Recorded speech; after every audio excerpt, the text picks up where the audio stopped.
আসসালামু আলাইকুম। আজ আমি আপনাদের সাথে লইট্টা মাছ ভুনার রেসিপি শেয়ার করব। সাথে থাকেন, পুরো ভিডিওটা দেখেন যে আজকে আমি কোন কোন উপকরণ দিয়ে লইট্টা মাছ ভুনা করছি। চুলায় তাওয়া বসিয়ে দিলাম, তাওয়া গরম হয়ে গেছে, তখন আমি পরিমাণ অনুযায়ী তেল দিয়ে দিলাম। এই তো দেখেন তেল গরম হয়ে গেছে, তখন আমি পেঁয়াজ বাটা দিয়ে দিয়েছি পরিমাণ মতো। আগে থেকে কাঁচামরিচ কুচিয়ে রেখেছি, তাও দিয়ে দিলাম পরিমাণ মতো। এখন তা কিছুক্ষণ ভেজে নিচ্ছি। তারপরে পরিমাণ মতো হলুদের গুঁড়ো দিয়ে দিলাম। এখন আবার মরিচের গুঁড়ো দিয়ে দিলাম কিছু পরিমাণ মতো। তারপরে দিয়ে দিব নুন, যার আছে অনেক গুণ। তারপর কি করব? তারপরে এই তো অল্প একটু কষানোর পানি দিয়ে খুব সুন্দরভাবে নাড়াচাড়া করতে করতে মশলাগুলোকে কষিয়ে নিব। যে কথা সেই কাজ, দেখেন খুব সুন্দরভাবে মশলাগুলো কষানো হয়ে গেছে। তো লইট্টা মাছ তো আগে থেকে সুন্দরভাবে কেটে কুটে ধুয়ে রেখেছি। এখন এই কষানো মশলার ভিতরে অল্প অল্প করে সবগুলোই লইট্টা মাছ দিয়ে দিব।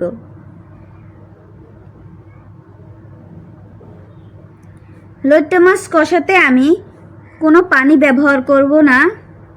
এভাবেই মশলার ভিতরে দিয়ে সুন্দরভাবে কিছুক্ষণ নাড়াচাড়া করে আমি ঢাকনা দিয়ে ঢেকে দিব। চুলার আঁচ কমিয়ে দিব। কিছুক্ষণ পর দেখা যাবে এই লইট্টা মাছ থেকে কত সুন্দর পানি ছেড়ে দিয়েছে। সেই পানি সাহায্যে খুব সুন্দরভাবে লইট্টা মাছ কষানো হয়ে যাবে। দেখতে থাকেন।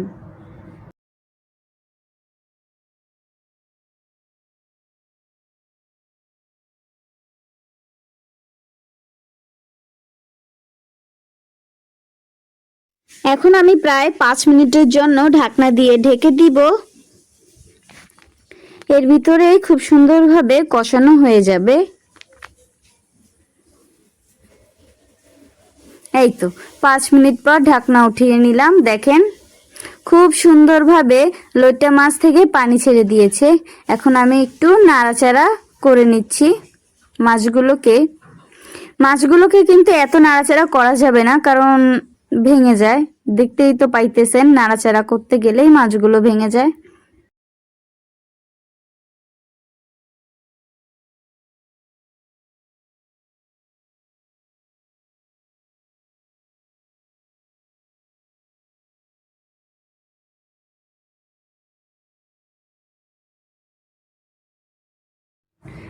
এখন আমি কিছু ধনেপাতা দিয়ে দিচ্ছি এই লইট্টা মাছের ভিতরে। যেহেতু লইট্টা মাছ রান্না করছি, ধনেপাতা তো অবশ্যই দিতে হবে। ধনেপাতা ছাড়া লইট্টা মাছ আমার মতে শূন্য।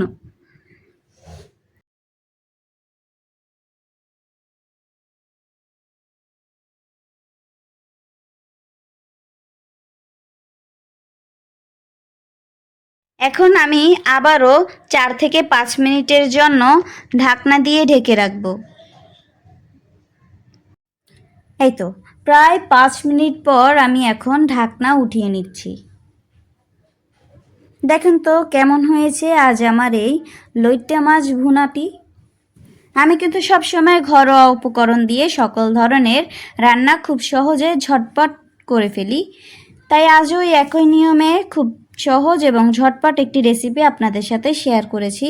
কেমন লেগেছে অবশ্যই কিন্তু কমেন্টে জানাতে ভুল করবেন না। আমার মতে মাশাআল্লাহ খুবই মজা হবে এই লইট্টা মাছের রেসিপিটি, কারণ আমরা সব সময় করি, খেতে খুবই ভালো লাগে। আজ এতটুকু পর্যন্ত, সবাই ভালো থাকবেন। আসসালামু আলাইকুম। আবারও বেঁচে থাকলে আসবো নতুন এক ভিডিও নিয়ে আপনাদের সামনে।